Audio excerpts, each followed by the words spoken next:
Disclaimer: if Harry Potter falls in a forest, and no one is around to hear it, does J.K. Rowling still own all? Yes, she does. Day 3. Hermione woke well past sunrise and looked around the tent to find it already empty. She laid back down on her cot and groaned softly. She was still sore, even after more than 72 hours. Their self-imposed exile wasn't that bad by itself. She'd been camping before, and with fewer amenities than this. She could deal with this. But Merlin, it hurt. If she didn't move, it wasn't too painful, but still. Every muscle in her body was still aching like she'd worked herself to exhaustion, the after-effects of the Cruciatus curse afflicting her still. While the curse didn't leave any outward signs, it felt the same as real injuries healing without medical assistance. It even hurt to eat because her jaw was so sore, and her teeth felt crooked because of it. She probably had 2 or 3 more days of muscle aches coming, maybe 4 before the sunburnt feeling went away. Her real burns from the fight at the hospital had been mercifully mild with George's burn healing paste to take care of them. Without it, they might have been much worse. To that, she could only guess that you-know-who hadn't thought they would run through a wall of fire to escape him. He wouldn't make that mistake again. The emotional toll? That was another story. It was subdued here, these last 3 days. Fred and Ginny had lost a brother, and Harry a foster brother. And while Hermione perhaps had been marginally less close to Bill than his own family, he was a good friend. And not only was there the pain, but both she and Harry had a hard time shaking their guilt over losing him. Not to mention how valuable he'd been as an arithmancy partner. She felt so alone trying to figure things out now. With a heavy sigh, she pushed herself upright on her cot. She felt barely functional at the moment. She moved like an old woman and didn't wander any further from the tent than she had to. Ignoring the pain, she strapped the holster for her vinewood wand to her right arm, leaving her left untouched. The cuts there had mostly stopped bleeding, but she still kept them covered while they were healing. In the cramped space in the tent, Hermione pulled out a set of clothes from her meager wardrobe and changed into them. Before they'd left the factory, Hermione, Ginny, and Luna had traded clothes so that they each had as close to equal amounts as possible, but as the tallest, Hermione got the short end of it. Harry and George brought their own, but not all of them. Even with Dobby to help them, they had too much stuff to move and not enough time for Hermione to recreate her expanded handbag. The best thing she'd been able to find in the factory was a tatty old messenger bag. Repaired and charmed, it was serviceable, but she wasn't able to make it big enough to hold everything like her old one yet. Serious consideration had been given to staying in the factory and just getting food in the wilderness, or stealing it at night, if she were honest. But in the end, they decided the safest route was to just get away from civilization entirely with the Death Eaters knowing they were in town. That complicated matters, because leaving the factory meant leaving the Fidelis charm, and Hermione couldn't cast a new one without Bill's help. She'd been learning it, but it was one of the most difficult charms in the book, and with everything else she had to do, she hadn't had a chance to test it. No Fidelis charm meant no hiding in abandoned buildings.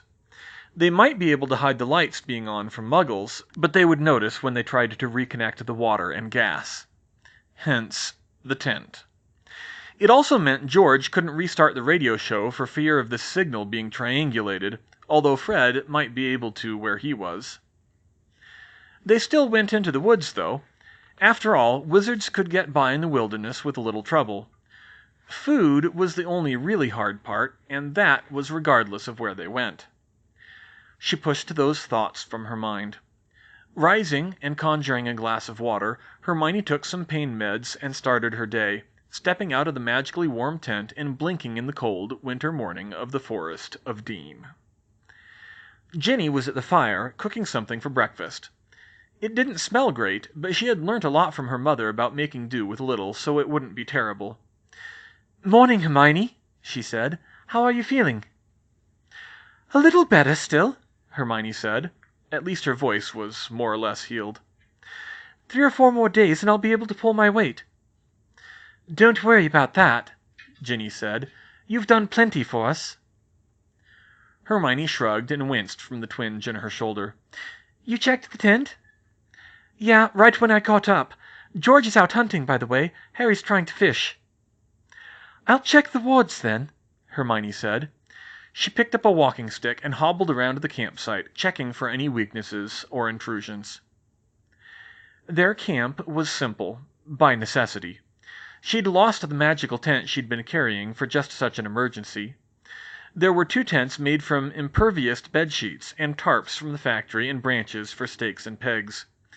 They had to check them for damage every morning, but they were tolerable inside. A short distance away, George had built an outhouse from the same materials with a transfigured toilet. Conjured toilet paper and vanishing charms took care of the rest. Overall, they were getting by. They had fresh water from a nearby stream and fire and charms for heat, even in the dead of winter. Together, the 4 of them had cast some basic wards around the camp, just enough that they could stay hidden from anyone who didn't know exactly where to look. Hermione trudged around the perimeter, making sure they were still in place. Even so, she didn't think she would feel really safe without some proper rune-based wards around her. When she was done, Harry returned from the stream. "Hey, Ginny. Hey, Hermione. I brought breakfast," he said. "Great," Ginny said. She held out a pan to him, and he emptied a pillowcase that proved to be filled with small fish into it. It wasn't much on its own, but with other people's contributions it would serve for the time being. The one hard thing out here was finding food. With Harry's and Hermione's faces on wanted posters around the country, it wasn't safe to get food from magical or muggle stores, which was undoubtedly you-know-who's plan. It wasn't even a hard leap. The Ministry had put Sirius's face on muggle-wanted posters when he broke out of Azkaban, too, in part for the same reason. Anyway, what food they'd had in the factory had mostly run out by now, so they had to live off the land. It wasn't easy. Pickings were lean in the winter, especially for edible plants. Even Dobby was out of his depth here. They wouldn't starve, of course. If it came to it, Dobby could bring food from Shell Cottage to them, the one place they could get to that still had a working Fidelis, but they didn't want to burden Molly and Fleur anymore. If it really came to it, they could just hide out there, but Harry, Hermione, and Fleur all agreed it was too dangerous to have Harry anywhere near Nadia, since everywhere he went, something seemed to go wrong. So again, they were toughing it out in the woods, and that mostly by choice. Hermione was just glad that Ron wasn't there with them. He'd never go for living arrangements like this. "How are you feeling, Hermione?" Harry asked. "Getting there, slowly," she said. "Anything new here?" She shook her head. "It's quiet this morning. Nothing disturbed. You?" "I thought I saw some people passing by last night, but they didn't get close," he said. Ginny looked up in surprise, and Hermione frowned. "Statistically, it was probably Muggle campers," she reasoned. "Yeah, probably," Harry agreed. "Still, I'm not comfortable staying here much longer." "We've only been here 2 days," Ginny protested. "No, it's a good thought, Ginny," Hermione said. "We're not as protected here as I'd like. It's probably better if we don't stay in one place too long until we can do better." George came back a few minutes later and rejoined them. He carried a dead rabbit tied to a stick. "Morning, everyone," he said. "Glad to see you're up, Hermione. How are you doing?" "Still improving," she said. "Good hunt, George?" He shrugged as Ginny snapped her fingers impatiently and handed the rabbit to her. The girl didn't flinch at the prospect of skinning and gutting a wild animal for cooking, although the magic helped with the chore. "It was okay," George said. "It's hard in winter. Still, who would have thought our pixie hunting skills would actually come in handy for other stuff?" "That's good, I guess," she said. "We're making do anyway." "I'm worried about you, though," he told her. "You're still healing." "Nothing a bit of time won't fix, George. I've got bigger worries right now." "You need to take care of yourself, Hermione." "I'm doing fine," she insisted. He didn't press her further. She wasn't in the best shape, it was true, but she'd put herself through worse before without meaning to, and she'd learned to avoid the pitfalls. some of them at least, and they really did have bigger problems. "George is right, you know," Harry told her in private later. "It's not good for you to push yourself too hard." She rolled her eyes. "Like you're one to talk, Harry." I know. My saving people thing. Still, we're in this together, right? That's what you keep saying. I have just as much responsibility for keeping us alive as you do. More, really, since I'm the one who has to beat you-know-who." Hermione sighed heavily. "But I'm the one who has to calculate how it's even possible to do it. I'm out of my depth here. It doesn't matter how much arithmancy I've learnt, he's too powerful." "We're all out of our depths," Harry said. "We just have to do the best we can." "I'm worried it's not enough," she said. "I'm worried about keeping us alive. I'm worried about avoiding another disaster like at Malfoy Manor or the hospital.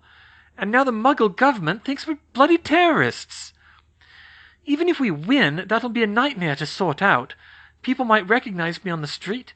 My parents might have heard about it by now if they're keeping up with the news. And they must be. You can get news from around the world on the internet these days." "Can you really?" Harry said in surprise. "The last time I lived in the Muggle world, they barely talked about the internet. But yeah, my relatives might have heard about it too, now I think about it." "What will they think?"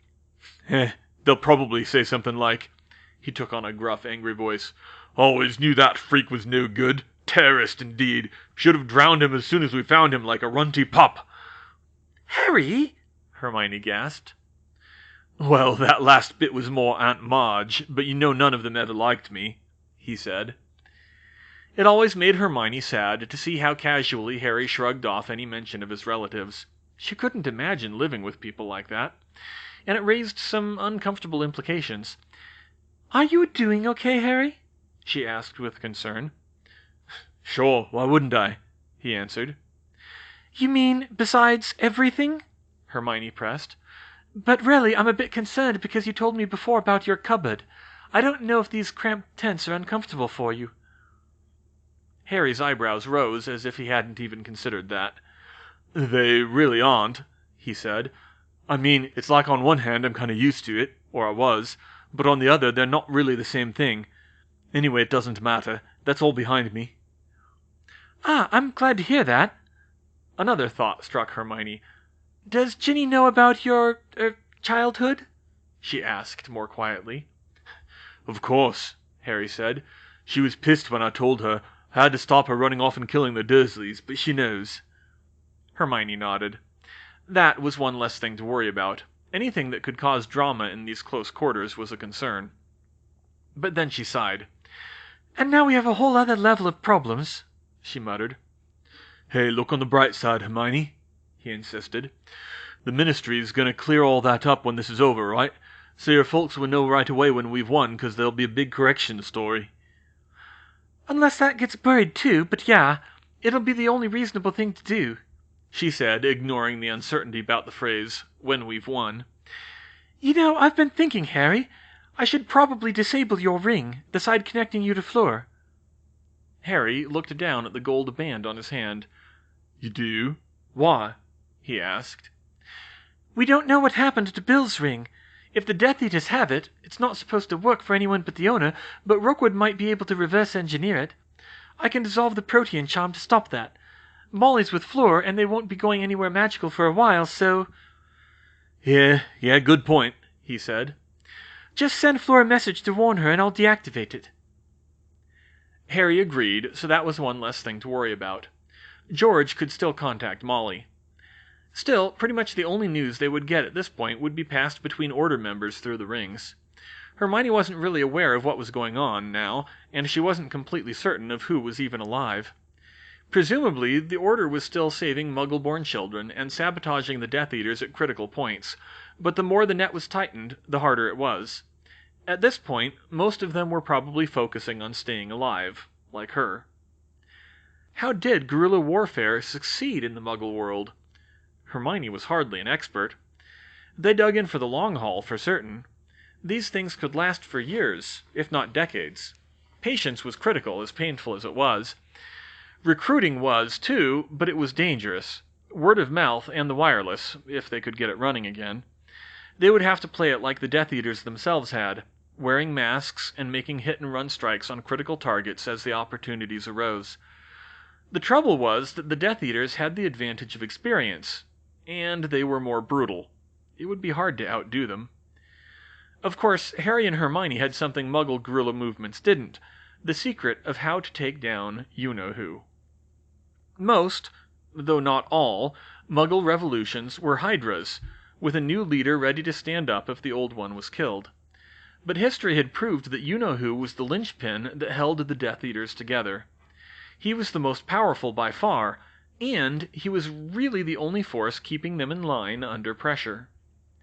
So while the best thing for the Order to do might be to emulate the Death Eaters in strategy the best they could, the best thing for Hermione to do would be to keep doing what she had been doing, finding a way to remove the Horcrux from Harry, and to find the others. Of course, that was when they weren't worried about making it through the next 24 hours. She took out her notes to get to work on 2 issues more pressing than Harry's problem: a proper ward scheme and dealing with their food problem.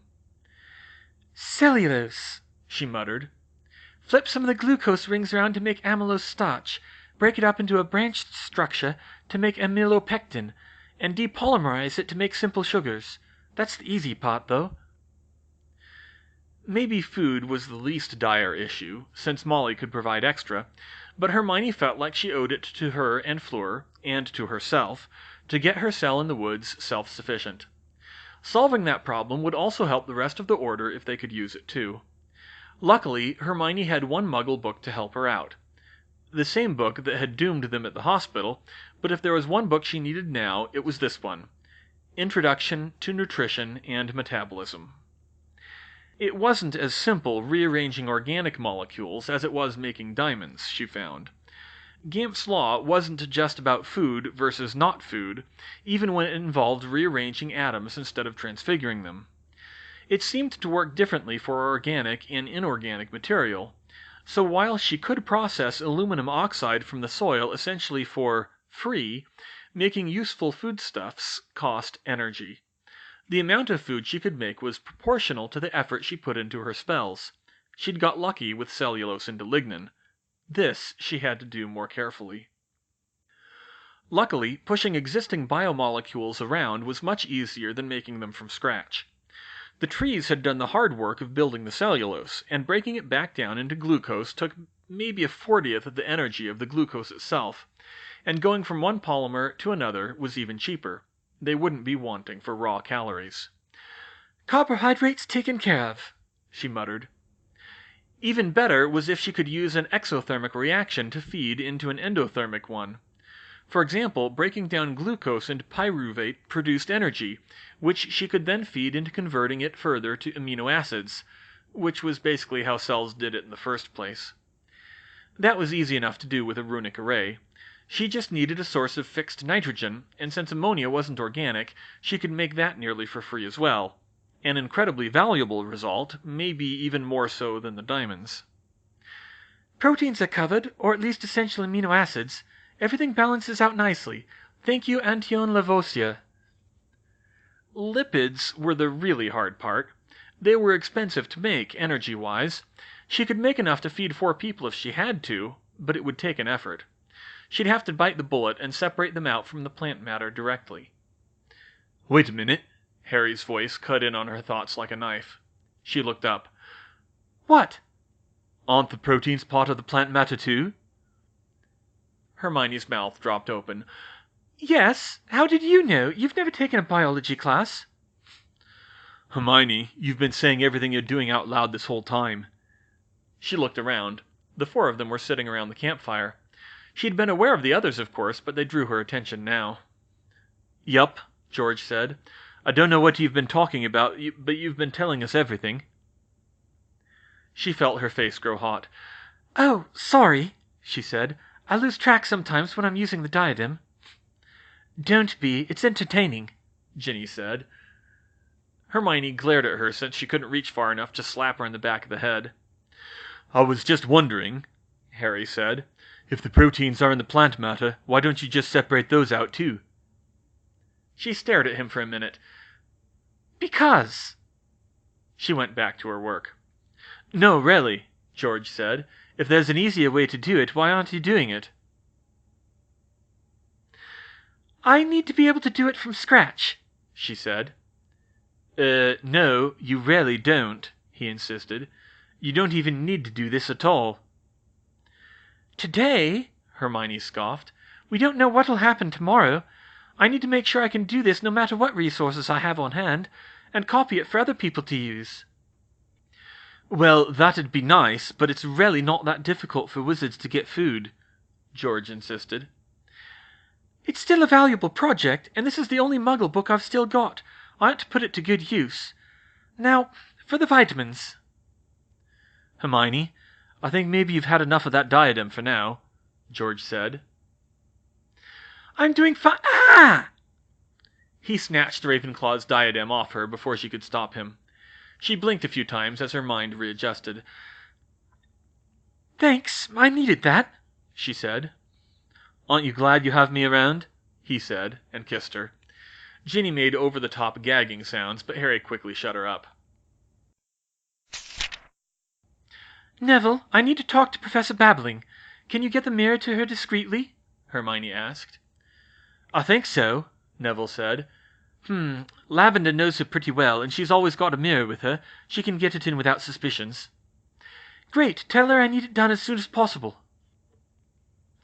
Neville got the mirror to Professor Babbling through Lavender pretty quickly, and Hermione was greatly relieved to have an actual expert in runes to consult about the wards. "An 8-layer ward system," Babbling said. "But that's unstable. Obviously a 7-layer system is the strongest." Hermione shook her head. "In the Western system, yes," she said. "But in Eastern numerology, 8 is the most powerful magical number. You can rewrite the arithmetic equations to get equivalents to a lot of our spells with a different basis." "Ah, Eastern numerology," she replied. I can see how that would work. I've rarely had cause to use it even in writing Chinese runes, but there's no real reason it couldn't work in Western languages. Let me see what you've got so far." Day 4. Vitamin B12. Hermione opened the book to that page and frowned. Ugh, what is this mess? B12 was a monster, 3 times the size of any of the other vitamins. At first it looked like a blob of random atoms strung together, but as she stared at it, she began to see some structure. Okay, that's adenosine, with a deoxyribose, and those are amide groups around that big ring, and that weird tail is... Wait, no, that's just another amide connected to the adenoside. Okay, this is doable. She started drawing out the runic diagram for the giant molecule. "Hey, aren't those vitamins already in plants too?" Shut up, Harry! Okay, it looks like this is coming together, Professor, Hermione said. Well, it's already more warding than most people would use for a campsite, Miss Granger, Professor Babbling said. Most people aren't the most wanted magicals in the country, she retorted. Fair enough, but wards to block house elves? The Death Eaters have them. If I can call on Dobby for help, they can send one of theirs to hurt us. I need to head them off, she said. Dobby nodded enthusiastically beside her. Babbling thought for a minute. Do you really think they would? No one ever bothers about house elves. That's exactly why they're so dangerous. No one expects them. Besides, Umbridge had the elves informing to her when she was at Hogwarts. Umbridge was a career bureaucrat. That didn't surprise me. You know who doesn't seem the type, though. Maybe he's not, but Rookwood is, Hermione said defensively. Babbling nodded slightly. I'm not saying I'm against it, Miss Granger. I'm not sure how to do it, though. Maybe a professional warder could, but it's not something you encounter much. It is being old elf lore, Professor Babbling, Dobby said. I knows how's it works. Dobby knows the runes behind it, Hermione explained, or at least the outline of it. Elves took a greater role in maintaining runestones in the old days, before the Statute of Secrecy. It was sad when she thought about it. It wasn't the Statute of Secrecy so much as the insular attitude it engendered. It even made the purebloods insular to their own servants. But it worked in her favor here. Really, Babbling said. I suppose that's not too surprising. I can take a look then. Thank you, Professor. After that I've got an idea for the last layer I want to run by you. I wrote it out ages ago, but I never had occasion to use it. Hermione held up her notes to the mirror for her to see. Professor Babbling squinted into the mirror and tried to make sense of what she was seeing. What the... That... I have never seen that language before, and I thought I could recognize all of them, she said. What is it? Klingon! Unsupported flight, she muttered. Unsupported flight. How is he doing that? Ginny yawned loudly. Are you still up, Hermione? She asked. I just don't understand how you know you could fly like that, Hermione said. It might be the greatest advancement in charms in the past 50 years, and I have no idea how he pulled it off. Don't worry about it. You're the one who said he was just showing off. You should go to sleep. Day 5. How are you doing, Hermione? George asked. Still a little sunburnt, or the equivalent, but the aches and pains have mostly gone away. You slept late again, he said. She shrugged. I was up late last night, too much on my mind. He frowned. Still working with the diadem? She sent him a weak glare, but her heart wasn't in it. I wasn't wearing the diadem. You know how I can get completely caught up in things without it. That's not exactly a good thing, he insisted. Hermione sighed and leaned against George, and he wrapped his arm around her shoulders. I know it's a bad habit, she said. I try to deal with it, but it's still hard sometimes. Well, it's a good thing I'm here, isn't it? He said in an exaggerated heroic tone. She rolled her eyes. Of course, George. So you're feeling better then? Harry asked. Mostly. Good. Harry surveyed their location. I think we should move camp today. I feel vulnerable here. We can if you want, but statistically, there's no way a small population of wizards could find us in the whole country. I know, but my gut says we need to keep moving. Ginny came up and stood by Harry. Yeah, I feel the same way, she said. Remember, you know who has the Department of Mysteries. Who knows if they could find a way to track us given enough time? Hermione conceded the point. Of course, stronger wards like unplottability or the Fidelis wouldn't break, but could they get through the slight protections they'd placed here? It could be. Fair enough, she said. I've got my ward scheme figured out for the new site, anyway. It's not much, but it's enough to make ward stones. We'll have to find a new location first, then have Dobby help us move the stuff. It was agreed that Hermione should continue to pick the next campsite, since she had traveled the most in the Muggle world and would think of places the Death Eaters wouldn't. She considered Culsterworth in Lincolnshire, but discarded it. It was the birthplace of Isaac Newton, and while that sounded like one of the most Muggle places possible, Newton was also an alchemist. Ashdown Forest was a possibility. She doubted any of the Death Eaters knew Winnie the Pooh, but it was also barely 5 miles from her old home. Too obvious. Come on, something only Muggles would know or care about. She muttered to herself. Then she went for the obvious solution and used Ravenclaw's diadem to refresh her memory. Eureka!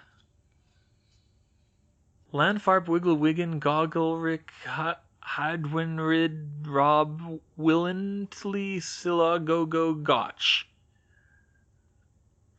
George and Ginny both gaped at the roadside sign.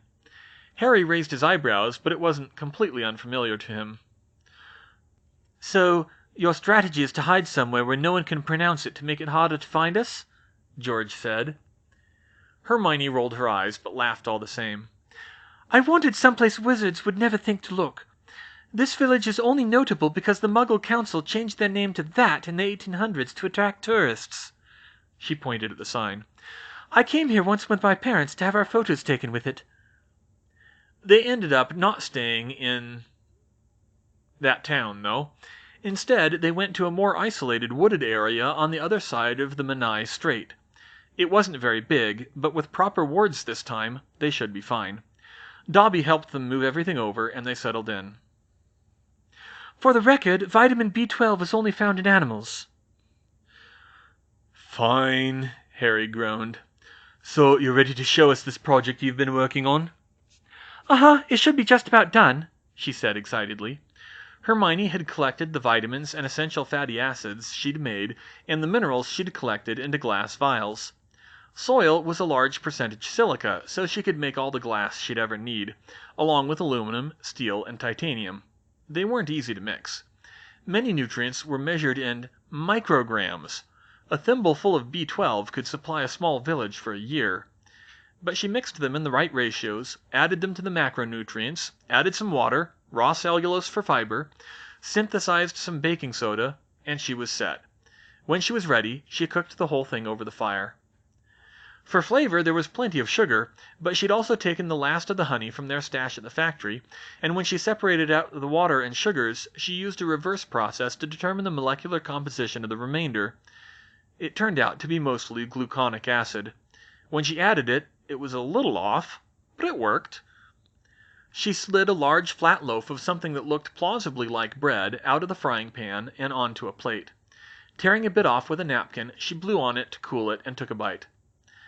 Not bad, not stellar, but decent, she said thoughtfully. Here, try some. Ginny, Harry, and George all hesitantly took a bite. Ginny made a face, not disgusted, but maybe more confused than anything else. What is it? She asked. Exactly, Hermione said. Huh? Said George. When the people of Israel saw it, they said, What is it? Manna, for they did not know what it was. It was like coriander seed, white, and the taste of it was like wafers made with honey. Manna, Ginny said skeptically. Sorry, Hermione, but this doesn't taste heavenly. No, flavors are hard, she admitted, but it's perfectly nutritionally balanced. You could literally eat nothing but this and still be healthy. But who would want to? Ginny shot back. I think I'm offended on Mom's behalf. It does taste kind of like honey, Harry said, with a shrug. Maybe like honey and dry cereal, but in bread form. It'll do if we don't have anything else, George said. Well, that's sort of the point, Hermione said. I can make this out of wood and dirt. We can eat this if we literally have nothing else. But we don't need food that badly, Ginny said. She'd tolerated Hermione's antics at first, but her patience was wearing thin. And we won't as long as we have Mum and Fleur on call. We don't need this stuff at all. Shouldn't you be just working on the Horcrux problem? Ginny, I've spent the past 5 days figuring out how to secure our food and shelter, she snapped. Now that's secure, tomorrow is when the real work can start. Okay, the wards make sense, but we don't need this manna. There's no point. Well, I'm sorry if I'm concerned for our well-being. Harry was being paranoid about moving camp. I'm allowed to be paranoid about our food supply. Paranoid? Ginny snapped. Whoa, leave me out of this, Harry said. George laid a hand on Hermione's shoulder. Hermione, I love you, and this is brilliant alchemy, but Ginny kind of has a point, he said. She threw up her hands. I don't know then. I had to see the project through. I had too many ideas bouncing around in my head. It's hard enough to focus with the diadem as it is. I felt like I had to let this one out. Are you sure that thing's even helping? Ginny demanded, folding her arms. Oh, it's helping. Maybe I could have created mana and designed a new ward scheme in 5 days without it, but I would have needed my books. The photographic memory it gives you is more than worth it by itself. It doesn't do much good if you can't work on the most important project. I am working on the most important project, Ginny, Hermione said. I have been for 1.5 years. I'm making even more progress since I got the diadem, but it's not easy to work with. You take it and see if you can do any better. Ginny didn't respond to that. George and Harry looked concerned, but they didn't seem to know what to say. They sat in silence for a while. Anyway, this is dinner, Hermione said when the next loaf of manna was done. 1 pound dry is enough for a normal day, more if you're doing strenuous activity. She stood up and retired to the girls' tent to look over her notes some more. She wasn't entirely sure how long it was before Ginny came in. When she noticed, she put her notes away and got ready for bed herself. It wasn't until both girls were lying in their cots that Hermione spoke. Ginny, I'm sorry, she said. I know you're just worried about Harry. Ginny sighed. Yeah, I am. I still think the manna was pointless. Hermione would have shrugged if she'd been upright. Maybe it was. You know this problem might still be impossible. I'm doing everything I can, but some things are just unsolvable. I'm trying not to think about that, Ginny said. I don't think I could bear losing Harry, not after everything else. Everyone else we've lost. Hermione propped herself up on her elbow, despite the fact that they couldn't see each other in the dark. You love him, she said. Ginny chuckled hollowly. I've told myself I loved him since I was about 9 years old, but yeah, I think I do. So, yes, I'm going to snap at you sometimes. Sorry, I needed to feel like we're doing something. Hermione lay back down on her cot. Don't worry, Ginny, she said. I don't think you could be harder on me than I am on myself.